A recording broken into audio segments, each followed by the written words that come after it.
Bonjour à tous et bienvenue dans la Collegia. On se retrouve aujourd'hui à la rencontre de Pascal Varingo, maître artisan depuis 1993, pour un épisode consacré à la coupe raisonnée des arbres et au ceinturage du bois. Mais en quoi consiste le ceinturage ? Le ceinturage consiste à enlever l'écorce et l'aubier au pied de l'arbre durant les périodes de lune descendante entre novembre et janvier. Il se pratique en deux phases. Un premier ceinturage est effectué au cordeau. Celui-ci est plus symbolique, mais permet de marquer un temps et d'une certaine façon de signifier à l'arbre qu'il va être prélevé. Puis, le ceinturage à l'outil, où là est pratiquée une découpe sur le pourtour de l'arbre en pied. Cette pratique a de nombreux avantages. La qualité du bois à l'ouvrage, mais également la praticité du stockage. En effet, un arbre ceinturé peut rester plusieurs mois sur pied en attendant les jours plus cléments pour le tomber. Moins chargé en sève, le bois sera moins sujet aux insectes xylophages. Mais retrouvons Pascal nous expliquer cela. Préparation juste avec une pelle un peu décapée en surface pour que le cordeau ne soit pas gêné par la mousse. On a aussi quelques lierres qui montent, donc du coup couper les lierres de manière à ce que le ceinturage il se fasse directement au contact de l'écorce. Et puis souvent je le fais comme ça, ça suffit, ça permet aussi d'être avec l'arbre, d'avoir un peu l'intention quoi. En passant autour, on voit comment il est enraciné, comment il est orienté un peu de ce premier cordeau qui était pratiqué par tous ces gens là-bas en Auvergne. Et moi je connaissais que ce système du cordeau. Et c'est en parlant de ça avec mes copains boucherons, des vieux de la vieille, qui me disent mais pour moi le ceinturage c'est de faire la saignée périphérique. Et là depuis une quinzaine d'années on fait la saignée qu'on va faire en suivant quoi. Moi je sais que je dois sortir des poudres de 15-15, 20-20. Là-dedans, pour celui-ci, mes poudres de 20-20, sans trop chercher de calcul sophistiqué, je sais simplement en visant comme ça que je les sortirai tranquille. Parce que là c'est facile, on a un tout petit bouquet d'arbres et on dit on va en prélever une dizaine. Mais tant que tu commences à aller dans les bois là, et que tu as un quart d'heure de marche avec des arbres dans tous les sens, et ben tu reviens un mois après et tu sais plus où ils sont tes arbres. Donc l'avantage du cordeau blanc, c'est que tu les vois aussi. Et puis là je ne l'ai pas fait mais on va le faire ensemble. Je délarde sur le côté et on fait une marque, ça c'est peut-être le numéro 1, le numéro 2, on marque un peu comme on veut. Mais on a une marque de repérage et ça nous permet quand même, là on peut commencer à noter, l'arbre 1, il a telle section, telle longueur estimée, quel cubage de bois j'ai dedans et qu'est-ce que je peux sortir comme matériau quoi. Et on peut composer un peu notre débit de bois, se fait grâce à cette reconnaissance là. Donc de toute façon ça c'est quasi indispensable dans le cas où on fonctionne avec nos arbres. Quand tu fais ta commande chez le bûcheron ou chez le scieur avec tant de billes en 20-20, tu n'as pas besoin de savoir tout ça. Mais dans ce cas-là, dans la mesure où on a choisi de faire un prélèvement respectueux, autant que ça soit possible, on ne coupe pas tout n'importe comment, on prélève 4 arbres dans ce coin-là, 5 arbres qui sont ensemble, d'autres là-bas, et en même temps, ce que j'observe, c'est que la ramure, la frondaison là-haut, quand tu es là, tu penses aussi à l'abattage. Cette reconnaissance, la première, ça permet de venir tranquille faire le choix de tes arbres. Et puis là aujourd'hui, maintenant ils sont sélectionnés, on arrive et on y va franco. Alors ce qu'on va faire, même si je l'ai ceinturé à ce niveau-là, nous on va saturer assez bas. Alors, on va saturer assez bas parce que on va tirer le plus grande partie, meilleure longueur. Là aussi de nouveau, comme c'est capté, coupé au bon moment. Il y avait des retours aussi de Frédéric Epau là-dessus.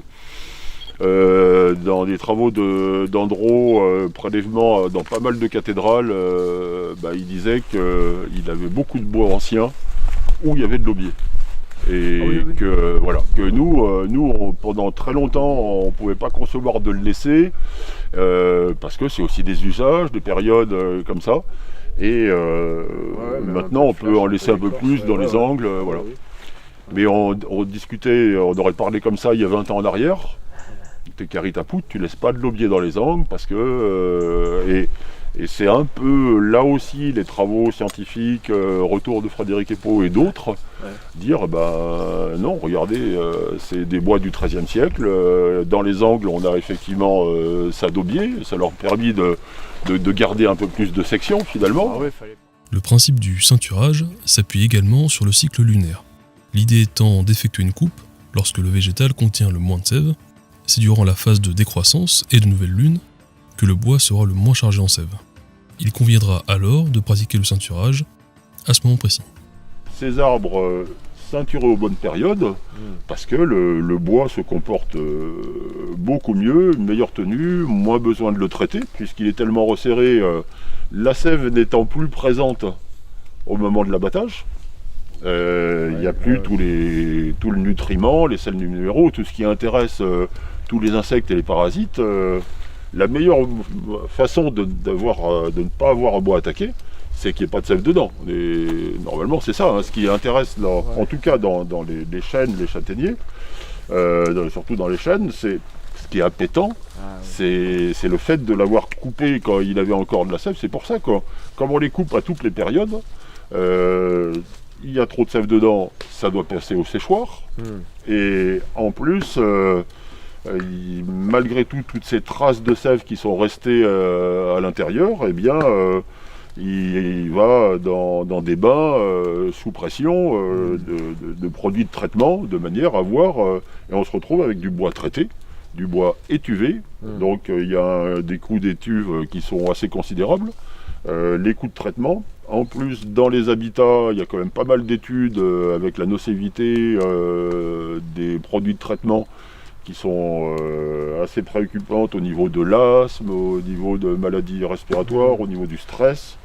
Et plus on a des bois sains, moins ils sont traités. De nouveau, il y a plein de composantes qui font que c'est intéressant de procéder comme ça.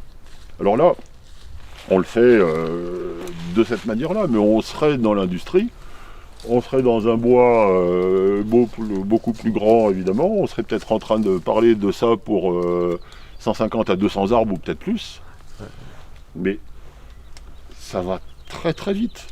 On a 200 arbres à préparer, on fait le pari, on va à 3 dans les bois faire notre repérage, quel que soit l'industriel, il faut quand même savoir qu'est-ce qu'on va couper, les cubages et tout ça. En y allant, en faisant notre repérage, le cubage, tac, on passe autour, un petit coup de hache rapidement, on peut même le faire avec des moyens mécaniques, on met notre cordeau préparation, les 200 arbres, on les fera dans une journée, dans un week-end, dans 2 jours de semaine à la période propice.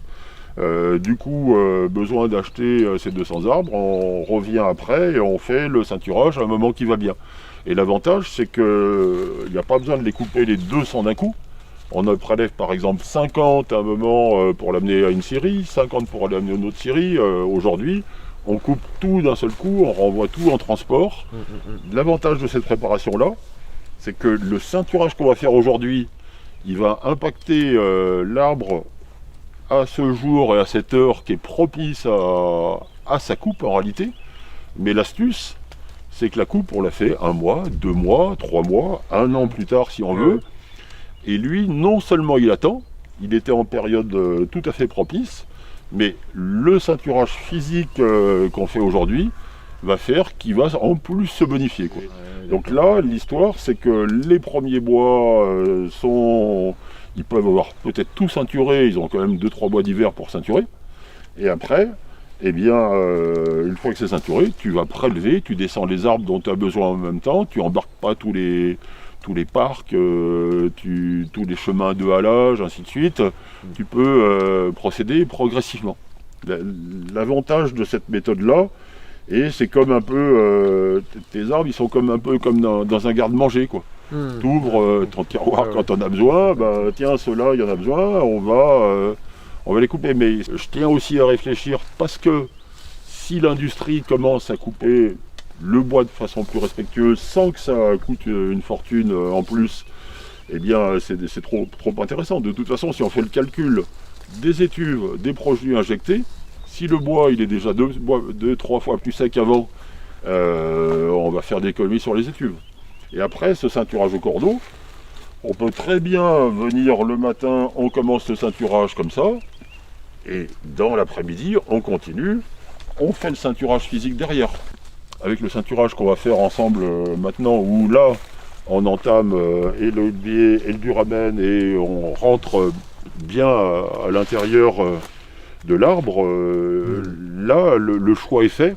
Ouais, c'est là qu'il ne faut pas se tromper, on regarde entre nous, on se dit ah bah tiens c'est bon, et puis celui-là, bah, du coup c'est vraiment en connaissance de cause qui sera coupé. Ok, ouais.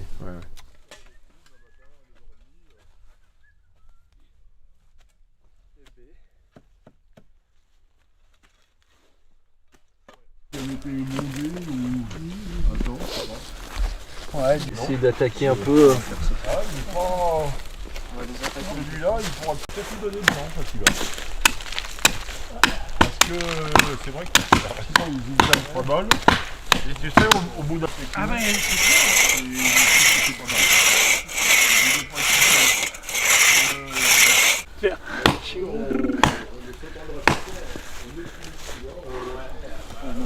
C'est pas un petit peu.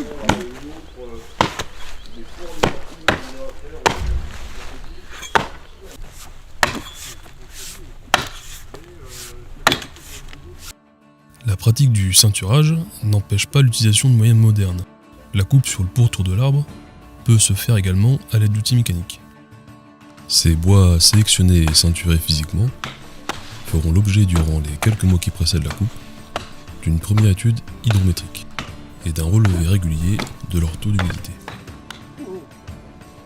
Bien qu'issu d'un héritage et de savoir-faire ancien, le ceinturage s'inscrit dans une démarche toute moderne, de préservation de l'environnement et de pérennisation des forêts. Un bois de meilleure qualité durera plus longtemps dans le temps, laissant la place à une nouvelle génération d'arbres pour se développer. Un grand merci pour avoir suivi ce premier épisode. N'hésitez pas à vous abonner pour suivre les prochaines sorties vidéo. Et à très bientôt.